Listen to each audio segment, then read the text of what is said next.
light should not be blinking anymore. I don't know if it blinks or not. Does it blink It on does. your end? It's kind of a throb. It's a throb. It's like a pulse. It's a good start. Yeah, pulse might have been the word I would have went with right there. Yeah. Instead of throb. Is yours throbbing? A nurse comes over to check your throb. Yeah.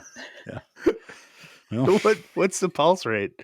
Anyway, I want to welcome everybody to the Make Trades Great Again podcast. We have Danielle Browne as a special guest on today. And Andy, everybody should know Danielle as the Littlest Plumber. Is that correct? That is correct. That's how most people know me. That's what my mom calls me. Thank you, Andy. I'll go with it. Oh. Yeah. Oh. No, it's okay. All right, see you guys. This is going to be fun. Everybody listening, you're in for a treat because Danielle's probably one of the coolest people I know. Sorry, Andy. It's a term. That's a name or a label reserved for just so few people. And really, my Newfoundland plumbing pal, who's in what time zone is it? Are you in? Newfoundland what time zone is it? Newfoundland time. Do you know that they have their own time zone, Andy? That's amazing. And it's not full hour increments different than ours. So right now it's like 2.5 plus 3/4 minus 4 knots different in time. 4 knots. You nailed that. Land knots or like aeronautical knots or something different? Yeah, no, I'd have to leave that to Danielle to tell. Every time this gets brought up, people are like, so why a half an hour? I'm like, I don't know. I fix toilets. Like, I don't know this stuff. I didn't do this. Yeah. It's not my fault. Our government is, when it comes, do you guys have daylight saving time? We do. In Newfoundland? Yeah. Yeah, our So government's stupid. trying to change that finally. It is stupid, isn't it? It's so stupid. But then, like, if you tell it's gonna be, my mom friends about it, they're like, yeah, but you don't have kids. Like, it messes up their schedule. And I'm like, I don't care, Deborah.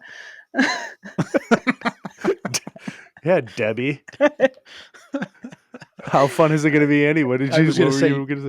You know how much fun it's going to be when like the entire U.S. decides they're not doing daylight savings time, and then you've got Newfoundland, which has its own time zone that's still going to be doing daylight savings time, and then like a handful of Canadian provinces and Mexico. Well, but everybody's still going to be in their own.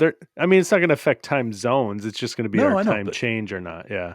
Yeah, it's just going to be interesting to be more along, like, because what do we have, like Arizona and Indiana doesn't do it. Indiana, or like there's like 2 or 3 states, or like maybe part of Indiana does it or something. I don't know. Yeah. It's so screwed up. Yeah, that doesn't sound like any fun. This is exactly why I wanted to start a podcast, was so we could talk about random things that we don't really know a lot about. You know what I mean? Like. Is it coming across as us not knowing a ton about this kind of stuff? Just grazing topics is really what you want to get into. Yeah. This is how we make an impact in the trades. Is like bring tradespeople together, and we just talk about stuff that it's kind of like we're all just sitting around the fire having a beer. You know what I mean? It's break time, in the trailer, on the construction site, just talking about stuff that we don't actually know about. Speaking about break time in the trailer. Do you know what a hot box is? Yeah. Yes. As it relates to your food, I should have qualified that, because when I ask what a hot box is, I realize every time that it's actually something else to most people. So my question is, as it relates to your food in the job site trailer, this is. That took a turn. Okay, so if that's the case, then no, I don't know what a hot box is. Okay, well, we just had an episode go out with our friend HVAC J 604, and he's over in British Columbia, and we talked about this, and I've talked about it with other friends too, and like, to me, it was like a really normal thing. Andy knows exactly what I'm talking about, but they didn't call it a hot box. But like in the job trailer. What I'm referring to was literally just a box made out of plywood, and it would generally have like a shelf in it. And this thing might be like 3-4 feet by 2 feet tall or so, with a door and like just a piano hinge, like piece of plywood door on it. And inside it was like one light bulb, like a flood lamp, heating up the inside of this box, plugged in. in the trailer, and everybody would put their lunches in there, their leftovers from the Yeah. night before. And you did They this work at amazing. Yeah, it's 6:30 in the morning. Then at lunchtime, you go out there and your food is like bubbling. And you're Yeah. like, oh yeah, I'm gonna have Got some some leftover stroganoff. meatloaf, some stroganoff. Yeah, exactly. This yogurt's gonna be Some dude great. invariably, like, it never failed. Some dude would bring like broccoli and fish.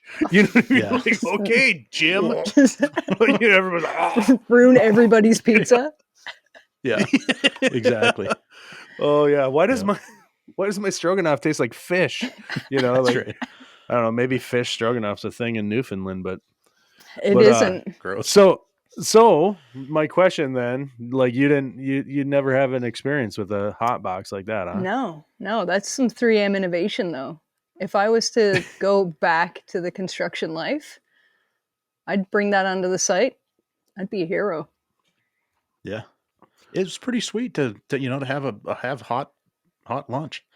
You know what? I mean, you know what? Honestly, why it was innovative at all, and it's not right, but why it made such a positive impact on the job is there would be, I worked on large. When I'm talking about using these, I was working on like huge power plant size jobs, and there'd be 2 job trailers. Each trailer had like 100 guys in them, and so, and there's like 4 to 6 microwaves. Yep.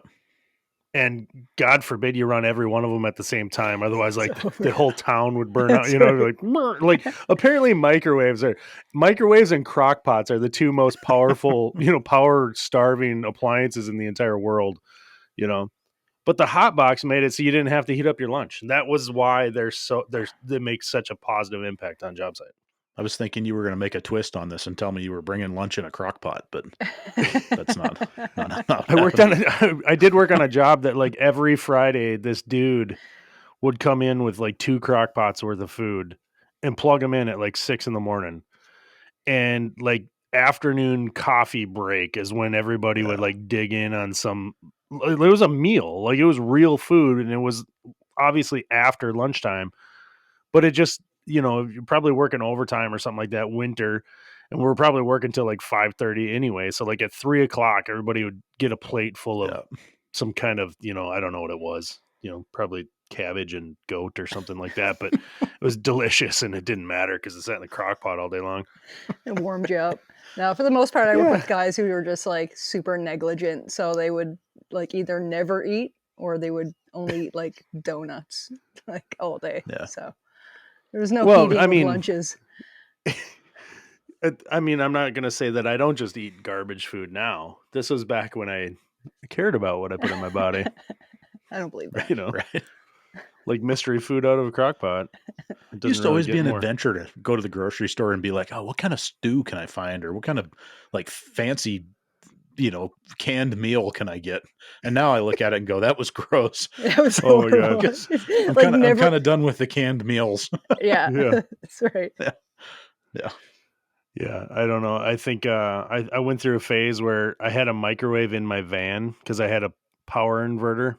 Oh yeah. And I thought it was the coolest thing. I found some microwave at like Goodwill for like $10 or something like that, and it was a garbage microwave. But I could heat a frozen pot pie, and it'd take like 10 minutes, I swear. But when I was done, I'm like eating a pot pie instead of just a cold sandwich in the middle of wintertime. It made a huge difference. We put ourselves through some stuff, man. We do. Which this is an off start to our regular programming here, but glad to have you on, Danielle. So like you work at a university, right? What university is it that you work at? It's Memorial University of Newfoundland. Memorial? Labrador. Yeah, Memorial, yeah. What's the is the you got to give me this one for sure. The mascot is the narwhal, right? It actually is. No, it is not. No, it isn't. No, it's a. Can you imagine this mascot at the basketball games just taking kids out with its random tooth? Right, falls and like takes out the center, the captain of the basketball. Death by narwhal. Like Steve Irwin. Oh, too soon to make Steve Irwin. Too soon. Wait, wasn't it like 20 years ago? Too soon.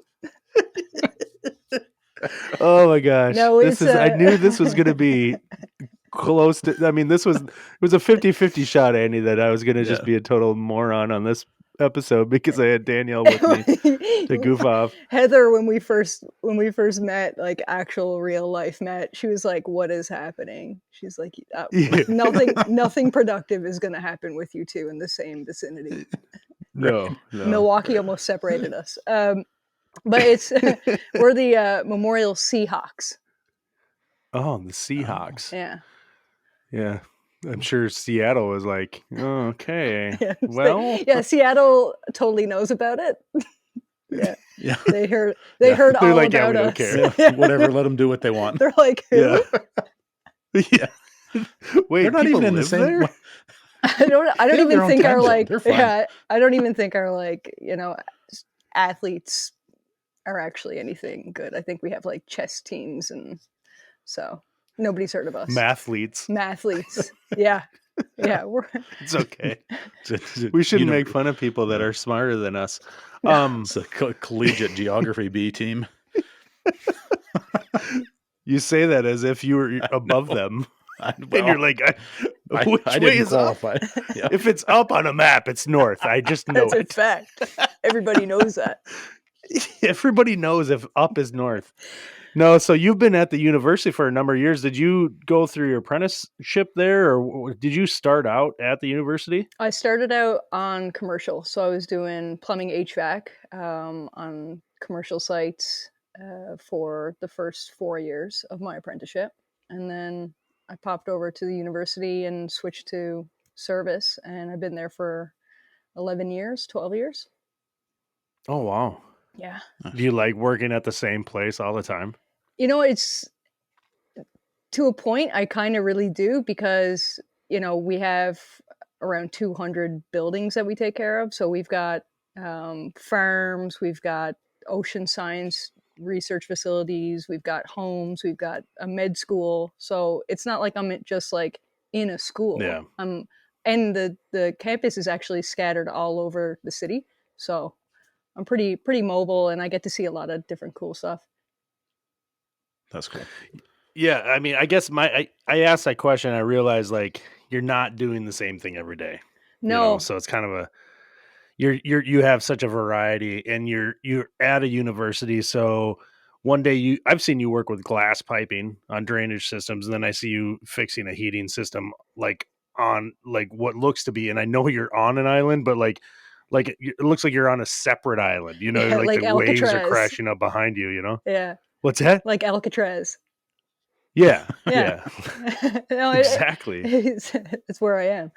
No, it's it's working on the side of the ocean. I've definitely done that on heating systems, like, and working in, just the comfort of a regular old house, changing out a toilet. Like, I get to do it all.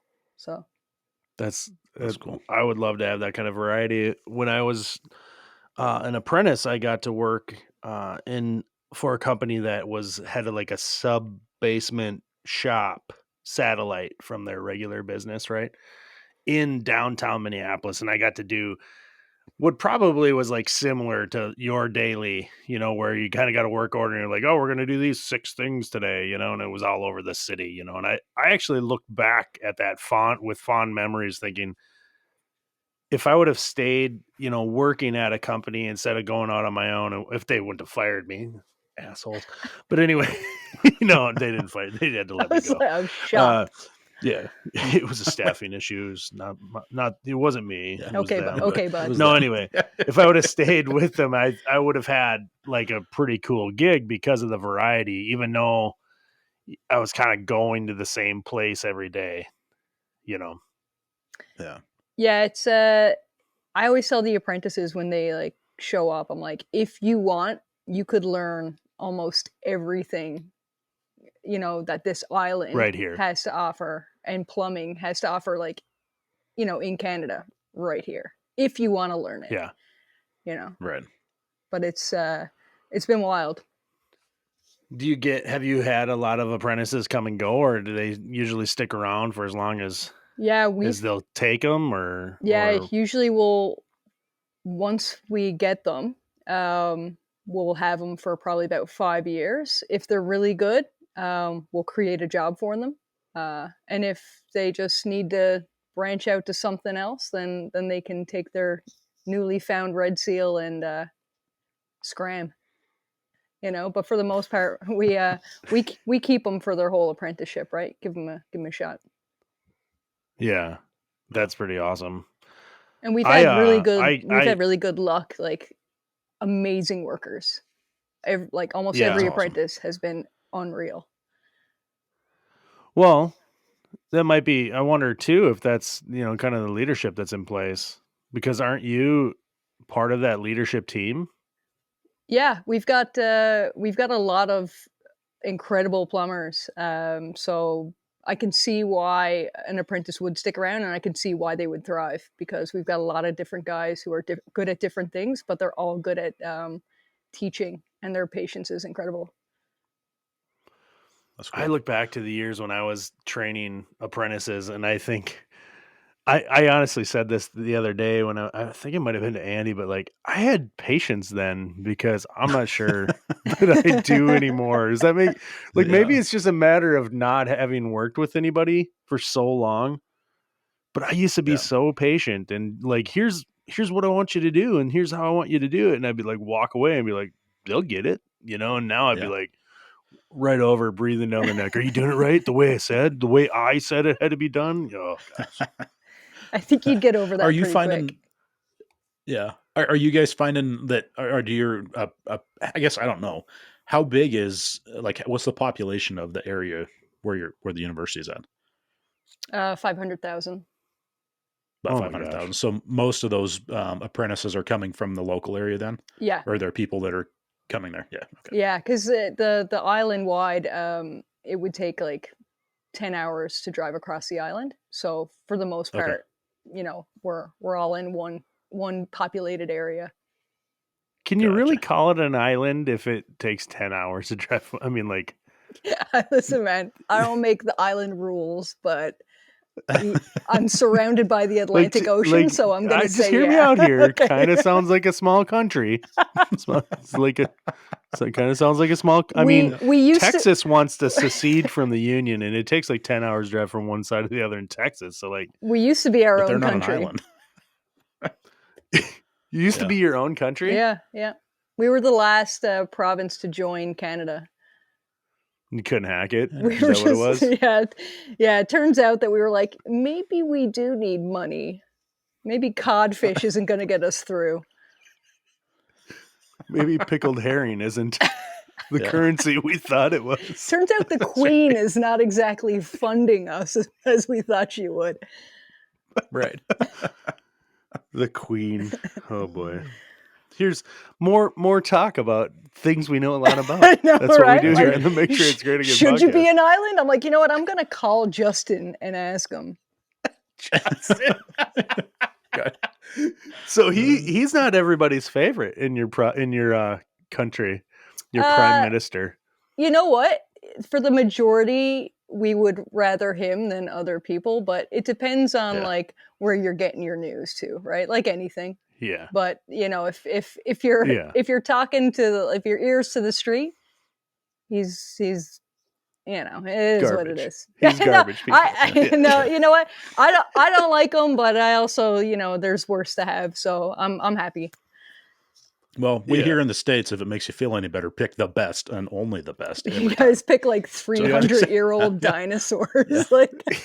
Right. Why do you guys only vote in the geriatric ward? Like, what's going on? It's the most ridiculous thing ever. We don't talk about politics on this show. No, let's not talk about politics right now either. No. Oh my god. I'm just making fun of how old those goats are. Holy. They're like, no, not old enough. Let's have a special session to elect somebody else, to nominate somebody else. Right. Oh my gosh. In the meantime, this guy says he could kill somebody and not get in trouble. Well, I don't know. He is old. Seems like a good deal. This guy might kill someone and not know it. Well, that might be a candidate we need. You know what? I like the odds. That's right. Oh, yeah, jeez. no kidding. Yeah. Well, there's always a distraction too. So like it's somebody else's problem. Like, it was his kid's computer or her emails or Right. I don't know, hush money, you name it. Yeah. Politics are the worst. This is Faggots. So how the long you been in plumbing, Danielle? oh man, I think it was like 16, 17 years now. Something like that. Really? Yeah, 16 maybe. Did you get into it when you're like 14 or something like that? I'm 38 or 39 soon. No kidding. Yeah. You're always you just surprise me. Like it just doesn't seem like you could be that old. I don't know. know. Maybe it's your maturity. Yeah. What are you That was a dig. What are you That was saying, a, Eric? That was I mean, just it's fully accurate. I dress like a 12-year-old boy, so let's get it out there. Like, you have a lot more tattoos than 12-year-old boys. you're right. I could definitely buy beer way easier. Speaking of the tattoos, we've talked about that on the podcast in the past. What do you think about employers and how have you ever got any like side eye about the tattoos or anything like that, or is anything visible, or do they have any rules about that? Not here because where this island is a fishing community and a sailing community. We're heavily tattooed population, so like I don't know many people who aren't tattooed. Like my dad might be the only person, and he's blind, so like why I get it. Maybe he could get like braille tattoos. Yeah, exactly. I don't think that was a funny. I don't know why I just made a joke about a blind guy. No, but it was a good one. It wasn't a blind guy. It was my blind dad, and I fully allow that. Like, I think your dad and I granted. would get along. Yeah, yeah, you would. But no, it's tattoos here are, I would be considered slightly heavily tattooed. But for the most part, like everybody I know has at least one. For the most part, 10 is the average tattoo. 1 to 10 is it's a big jump. Yeah. Well, yeah. I mean, one is like, you don't really hang out with those people. They're not there yet. But no, I've thought about it. Like I've thought about when I leave this province, and if I see people who aren't tattooed, and I'm like, do people think I'm a hooligan? Because I'm boring. Yeah. Andy, you don't have any tattoos, do you? I don't. I don't, not for any particular reason. It's just never been something that I've had any fascination with. Andy, are you a blind man? I don't know why. What? Are you a blind I man? might be blind. Yeah. Yeah. No, so it's kind of odd. My wife doesn't. I know my daughter wants to. I don't know. She may already, but that's whatever. Yeah. Now one of my sons does tattoos. I would love to get. Well, that was a highlight of our. Was our highlight of our trip to Germany. In Berlin, was going to scope out a tattoo shop. Yeah, we went to a shop, cool. Danielle, that he follows a couple dudes that work there. Yeah, I saw that. And they're the kind of shop that does just a ton of walk-in tattoos. Like they don't do a lot of, appointments. People just walk right in, and it was floor to ceiling, including the ceiling of flash sheets of tattoo. Yeah. Oh, look at I didn't even realize that. Look at that. You have flash sheets on your wall. That's so cool. Yeah. So for anybody that isn't watching this video and you're listening, that you get it. There's 3 pictures on the wall behind Danielle that are actually tattoo flash sheets. That's really cool. Yeah. They're done by my friend Daryl Hart. He's a fantastic tattoo artist, but I'd love to get tattooed by your son. He does the same style that I love, and I'm watching him like progress and his work progress. It's incredible watching him like get so good and so clean. He is getting pretty good, isn't he? Yeah. And he's so young. He's 22 years old, just turned 22, and he's just he loves it. It's so cool. Still going to school, doing that whole thing, and he's trying to figure out his way. And the tattoos that came along about a year ago, and it's just really cool. Yet another trade. We should get some tattoo people on here. Nobody, not just somebody with tattoos, Andy. Just like I know. some weird plumber. Is that not what's happening? But somebody that actually does tattoos. Yeah. Right. Wait. Oh, hi. Sorry. You could hear that, Danielle? No, you know what? I gotta go though, because it's. No, don't go. Don't go. Time's up. So He is totally your missed job it. is your job at the university? Is that a union job, or is it just like does the university employ you? How's that all work out? Yeah, so the university employs me. It is technically like a government union, but Okay. so it wouldn't be like a plumbers union or so we don't Right. fall under plumbing union. We fall under the government union, but it doesn't really affect us as plumbers. So we run as if we're a private thing, and the union really kind of ignores us and we ignore them. So it's very weird. Like Sure. I bring my Andy's own still tools union, in. so. Oh no. I know. I never really got that you can't use your own, like people that like, no, you can't use your own tools. I feel Well, like that. yeah. So here's something I've thought about this a lot, because I've always, I've my entire career has been, I started as a union apprentice and still maintain that. Mhm. All of these years, and at least in our local, it has always been, if the employer provides the tool to do the job, then that's all they need to provide. If you, as the member, have decided, you know what, I'd really like these, these new Knipex pliers wrench, I'd rather have that, then go buy it and use it. And Yeah. you'll get flack when you get a journeyman or somebody that'll come in and be like, well, you're not supposed to provide your own tools. And it's like, no, that's not what the contract says. The contract says the employer shall provide tools. It doesn't say you can't use your own or you can't bring something that's better. And Yeah. so that's the part of it. Are you required to bring something nicer? No, you're not.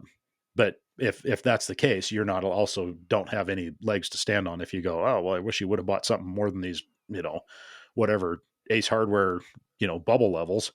That would have been, I think I bought my first Stabila torpedo level when I was like a second year apprentice, because I was like, these things Man. are sweet. They pay a lot of money in Montana to I was apprentices. gonna say, ooh. I was rolling. Came to work in my Bentley. Andy's kind of bougie though. He is. He's a little Oh, yeah? bougie. He's kind of, yeah. He can kind tell of. by the I mean, not in a headphones. bad way. Look. He's my closest, one of my closest friends. Like, seriously, like I don't have a problem pointing out that he's like he's a little pinkies up. You know what I mean?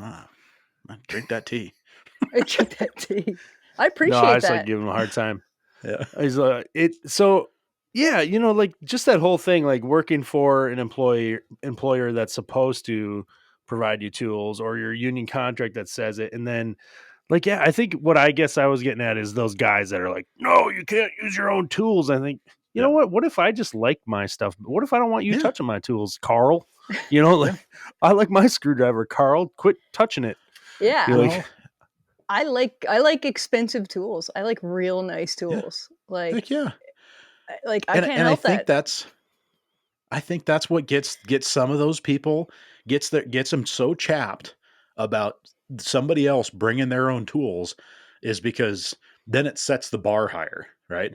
Pretty quick, I saw this, I don't remember, we were working a shutdown or something like that.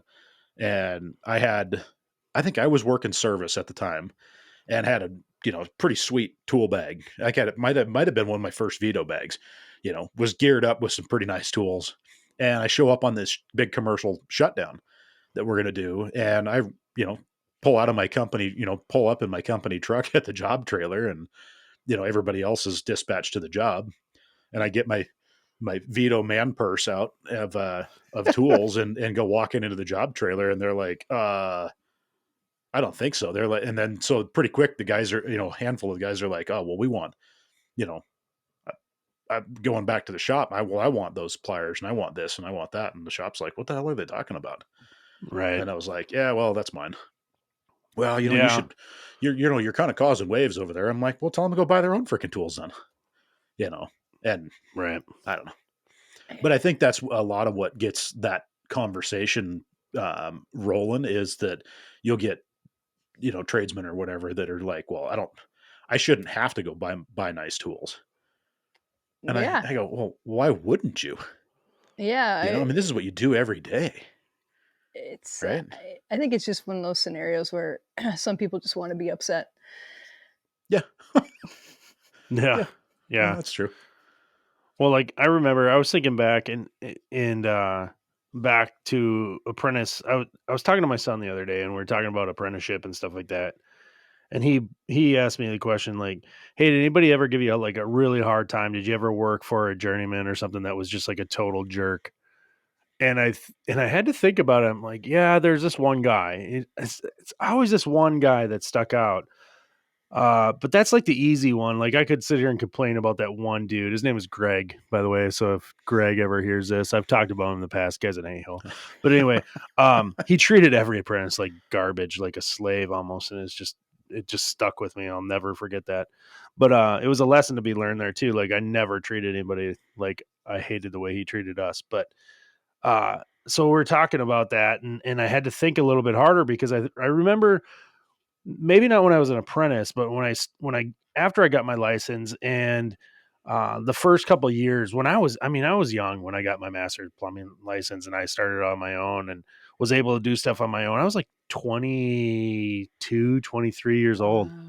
And so like I would show up to, working for this company that had been in business for like 40 years at that point and worked for builders for that long.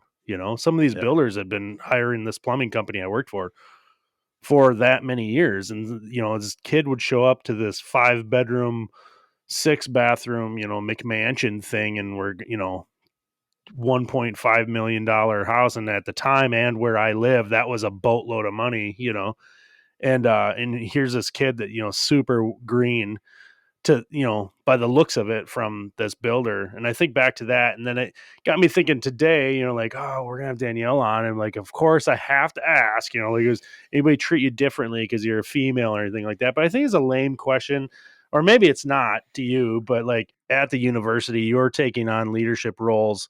It's cool to see that from afar, but tell us about that. Like how has things changed for you, and how did that happen in the first place? Yeah. So, like I had mentioned with the whole union scenario, we are a union and we do have seniority and stuff like that. But, over the years, I think what has occurred is that I've proven myself to, certain people on certain projects. And now the guys who are higher than me would rather me be the lead on these jobs. So if I'm getting a big shutdown, if we're getting, construction jobs, if we're getting emergency jobs, the jobs tend to go to, myself, which has been pretty incredible. And I've learned that that's what I want. It was kind of nerve-wracking the first time something was handed to me, but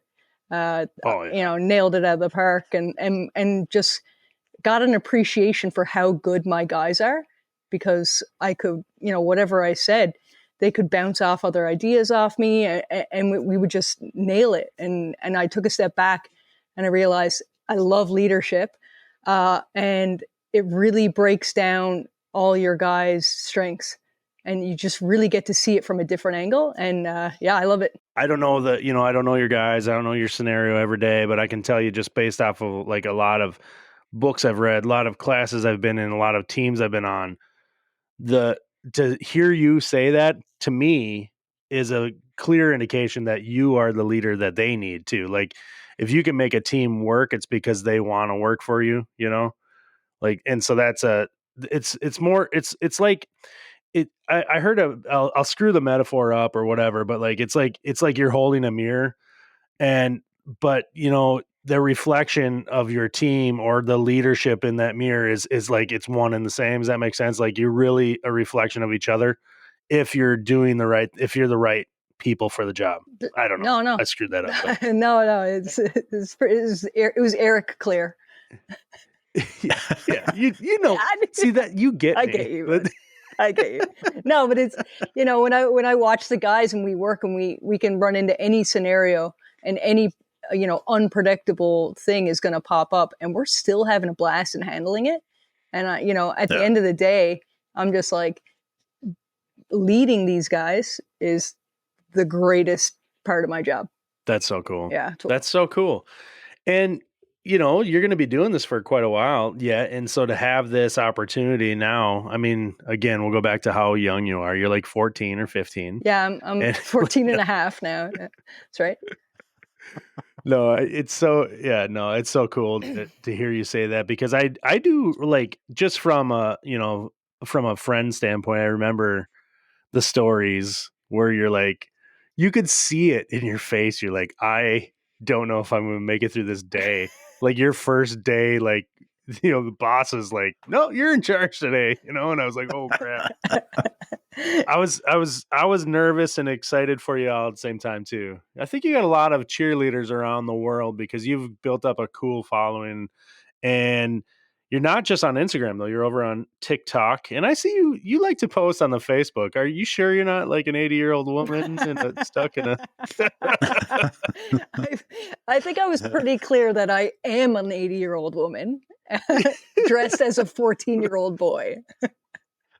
Well tattooed. Yeah, that's right. I don't know. Out of the three of us, you being the younger of the three of us, you do spend a fair amount of energy on your Facebook interactions with your friends and family. Facebook? I'm just calling you out on that. I'm not. So if I post on Facebook, it'll be like once a month, and then I'll spend the day commenting. Yeah, no, I think it's because I go on Facebook once a month, and it's like just coincides with you having. Like, she's always on here. I'm like, why is Eric always posting? It's weird.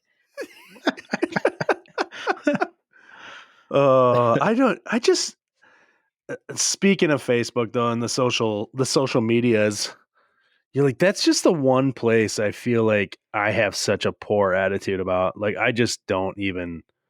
Some days I see it on your posts. I'm like, Eric is done today. Like the comments. Yeah. Even when you like write your captions sometime, you could tell like you're like, come for me. And I'm like, yeah.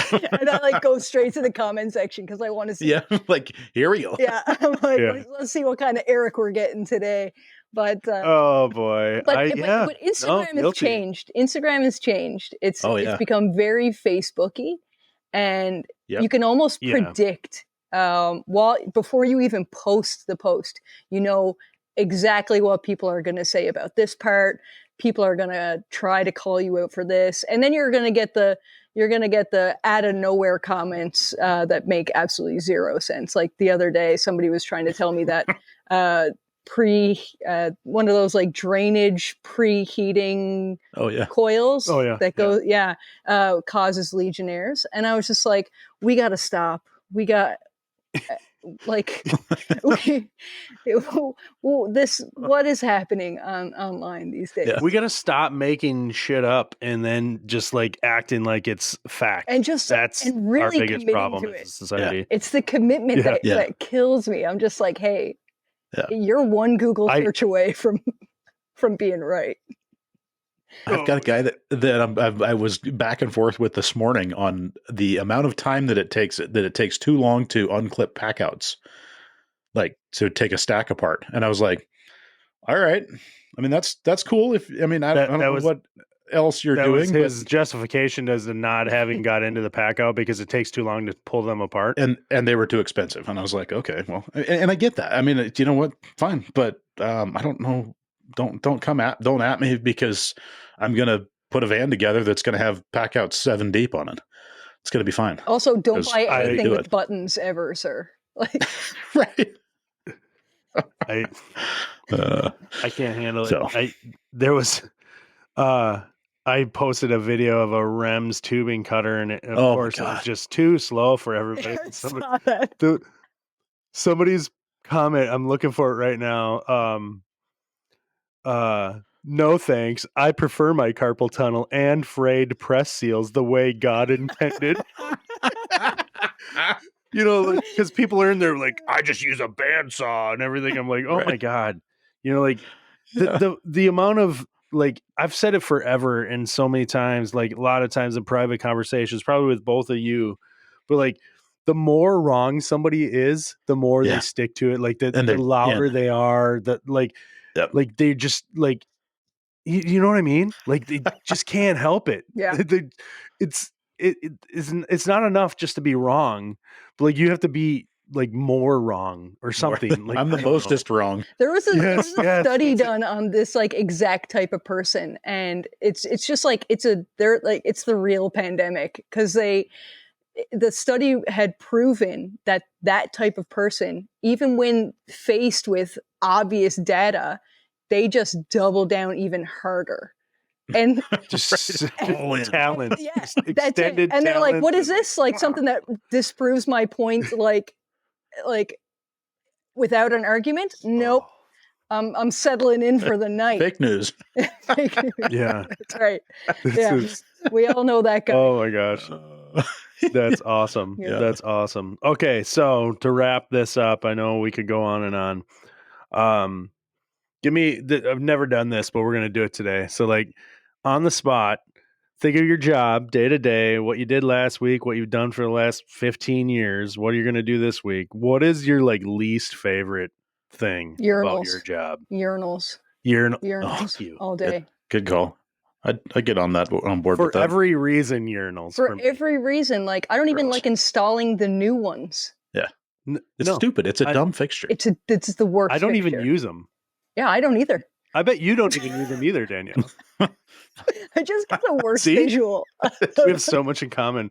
I don't use them because my whole thing has always been, it's two things. Like my first reaction, then people will press further, but I start out the conversation, I'm like, oh yeah, like, and then they said, here's a hole in the wall, pee in it. I'm like, no, I don't want that. It's so gross.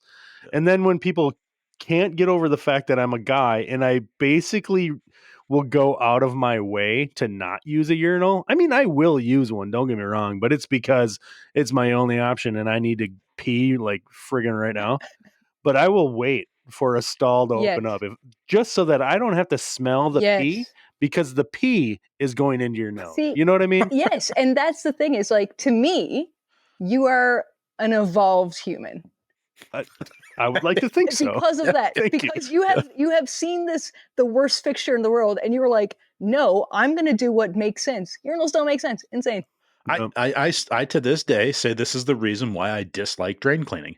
I personally, I despise drain cleaning. I know Eric's like, dude, you got to get into it. There's money. And I'm like, I know, I'm willing to walk away from that money because I freaking hate working on urinals. And if I did drain cleaning, my luck would be all I would get. I would become the best urinal drain cleaning company in the entire county. And that would be all me. That's where that would roll. I just know it. So I'm not doing it. You could literally put on the side of your van, like, we don't do urinals, or urinals suck, or something like that. Yeah. Like, and then, or I can just not do drains. Yeah. Yeah. No, that's cool. That's cool. I can tell you though, in the couple of years that, like, since I like officially started doing drain cleaning and telling people I do it, I think I've worked on like 2 urinals, and they were both at the Boys and Girls Club at Heather's, for Heather. Yeah, like little freebies. There's another freaking urinal. Well, yeah, that's the other thing too. Freebies. That's called karma. All right, so your urinals, your least favorite, most hated. What's your favorite thing to do? As to wrap up, as we wrap up this MTGA. I'm going to say episode. like going into an older building and diagnosing their heating system, I think. Absolutely. Yeah, like not seeing it before and figuring out what the issue is. Yeah, that's cool. Yeah, that's a cool answer. I too kind of do that. I know Andy does too. We get a little bit of a, I don't know if I wouldn't say it's a complex. It's just personal satisfaction. Yeah. Go in, there was a problem, diagnose it, hopefully fix it, and then walk away like with some satisfaction. That's right. Yep. Yeah. That, the other last thing that makes a whole ton of sense. But I was watching something on TikTok today, and they're like, it was like a clip, or maybe it was Instagram, but it was like a clip of somebody else's podcast, and the dude was like pontificating, like, tradespeople and tradesmen, they do this because like that's in their blood, like they gotta work and they gotta fix things, and thinking in my head like, you know, there's a stopping point for me too. Like I know people have that kind of like they've always said like, oh, as a tradesman, you'll never quit working or anything like that. And I think I don't know about myself. I think I have a end goal in sight. Like I have a date, kind of just it's a moving target, I'd say. But that being said, you obviously tradesperson just like us. Like, are you going to be the person that just keeps working, or are you going to have a quitting time? Like, No, are you going to retire? I got to quit in time for sure. Like I think there's a lot of traditional mindsets in the trades that are kind of built against us.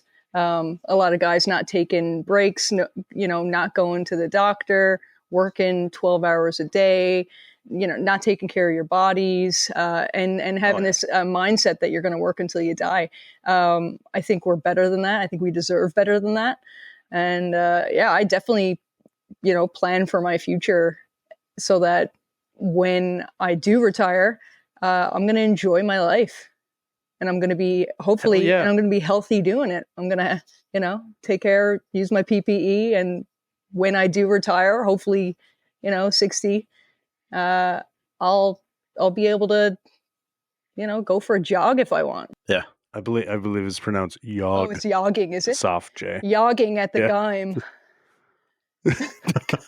It's a soft J. So I believe. No, I bring it up. We've never really talked about that on the show before, as far as like, that whole from that point of view. It was just something I saw today, and I brought it up. I'm like, you know what? I'm gonna ask Danielle about that, and ask Andy too, and just like, because I see that all the time. Like, you see it in the comments, the negativity like that kind of surrounds. Just work harder, nobody cares, that kind of thing. But then there's also just the idea that like it's just somehow okay that because you have the kind of personality most tradespeople have, that you're just going to work for the rest of your life. And I think that really comes down to like a justification of you never having saved enough money to quit. Like that's in my head. That's where it goes like right away. Yeah. Well, and I see that too. I mean, Eric, you're kind of in the same boat that I am. And Danielle, it sounds like you're not far, from that same, starting point. I mean, I started in the union when I was 19.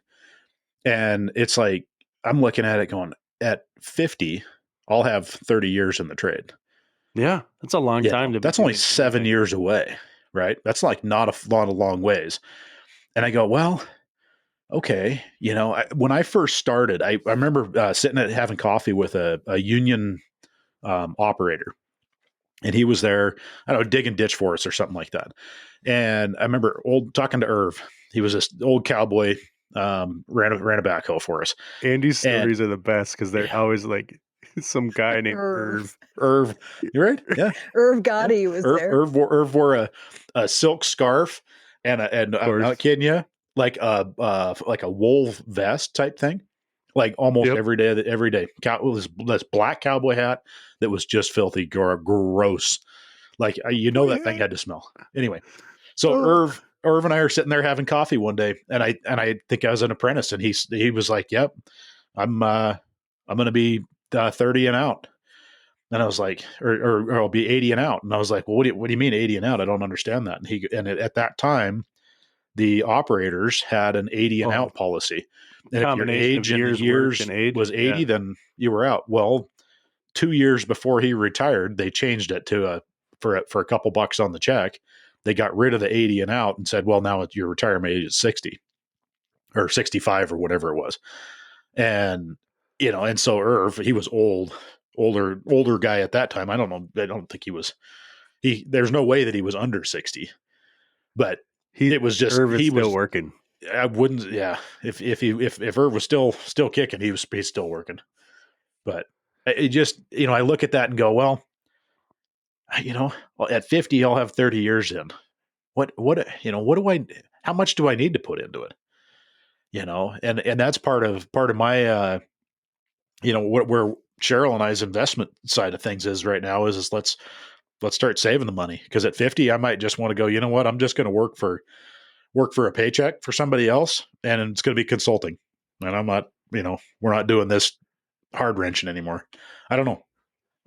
I say more power to you, honestly. And I bring it up, kind of that backstory, but then to keep and go further on it is just to think like you got to start thinking about it now. Like, I know Danielle, you just bought a house a couple years ago, correct? Like that's a start. Like that was a big move for you, but planning ahead, it's planning ahead requires you to start doing that now, like planning now, right? Instead of being stopped up at like 10 years from now going, oh crap, I wish I would have done this differently or something. I don't know. There's a lot going into that, but you know what? We've been talking for a long time. We're good at that though. We're all over the place on this. It started out a little rocky. I think we evened it out pretty well. Danielle, we wish you best of luck at the university. Thank you. Go Narwhals. Go Narwhals. And we thank you so much for coming on. We really do. Sorry about his hiccups there. Like I can't bring him anywhere. Yeah, no, it's an absolute disaster. No, it was great. It was always nice having our ridiculous chats, no matter if it's face to face or, weird time zones apart. Really do appreciate it. We'll talk to you soon, buddy. Absolutely, man. Don't go anywhere. No, I will not.